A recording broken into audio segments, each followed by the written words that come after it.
Hi, welcome to the second week of remote learning. I am super grateful for the feedback that people have given me about what seems to be working, and I'm going to try and do more of that. There were folks that said the videos were helpful, and that maybe a bulleted list of what we're doing this week would be helpful. So I've tried to incorporate both of those. This week, this is all about the transition from romanticism to transcendentalism. We're close out the romantics in the middle of the week, and then we'll dive right into the transcendentalists. Now, the romantics, they were way into embracing the mysticism and the power of the natural world as a rejection of the age of reason that came in the 1700s. Think like Ben Franklin, right? He's out there with his kite and his string and the key, trying to like harness electricity, and what is it, and how do I manage this, and making something of the science of it. Whereas the romantics, they were more of like the John Muir school, where they were like, look, nature is huge and profound and massive, and we are subject to that awe-inspiring power of nature. Therefore the romantics, right? So it's science versus just where nobody messes with nature.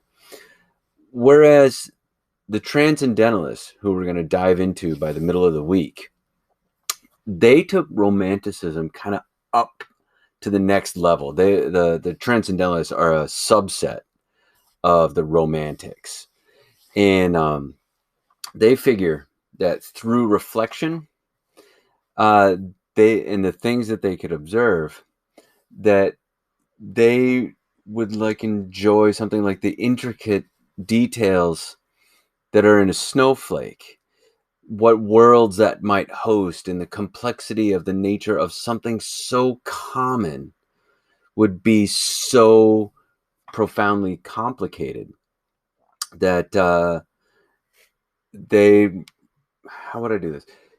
Think about this. The transcendentalists were more like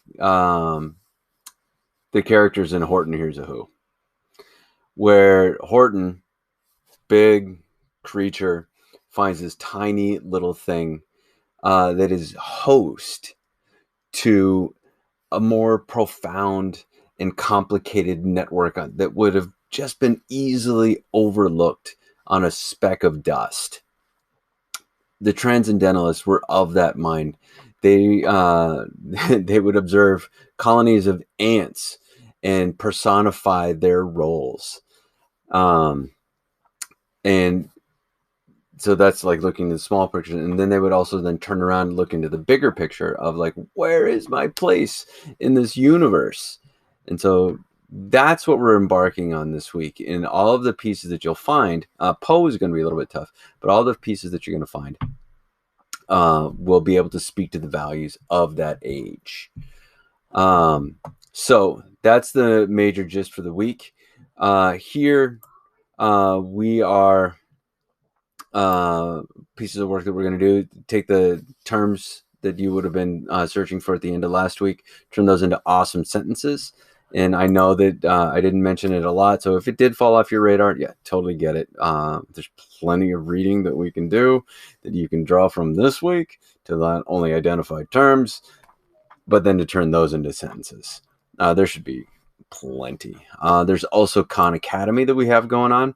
By the end of the week, we should be jamming on comma and apostrophe. So those of you that are like the spray and pray method of comma usage, this is your week. And as always, you should be reading your independent book and log them into Google Classroom. Okay. Now, the most complicated thing that we're going to do is it's here in Google Classroom. There'll be an attendance question every day, but while you've done the attendance question, you can bop down to reading, and the assignment is called Extended Reading Romanticism. And in this document that is attached with it, there are 5 links here that you can jump right into. And the other day I had mentioned that there are other sections of the book that you can read as well. You're welcome to those. But these links will take you to PDFs, most of which are already in the book. So if you prefer flipping through the book, I say go ahead and do that. But what is not in here, The Legend of Sleepy Hollow. That's another Washington Irving piece. It's pretty excellent. And there's some essays from John Muir. There's a couple in there. Just pick one of the chapters that are in there. He is very precise in his writing, if not a little bit wordy. But if you are into the natural world, if you're a conservationist, if you are looking for something that speaks to like our national park system, John Muir is your guy. And then if you take a look here, Model Student wrote a little bit from Moby Dick, pulled down a good quote, and then tried to connect what he read to the American dream. And so that's today's mission. This week, transitioning from romanticism, transcendentalism, we've got some vocabulary, we have some grammar, and we have some independent reading. And then today's major push is for some choice reading, and these are longer and more sophisticated pieces. So please take your time with them. If it takes more than today, then by all means finish it up tomorrow, or the homework. Yeah, however that might work out. But in any case, that is our mission for the day.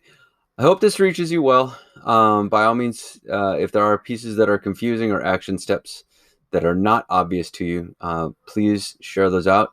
But I would say look here each day. And then I've added the to-do list, and there's always a Google Calendar piece. The assignments that I put in should pop up on your Google Calendar. Thanks, y'all. I miss you.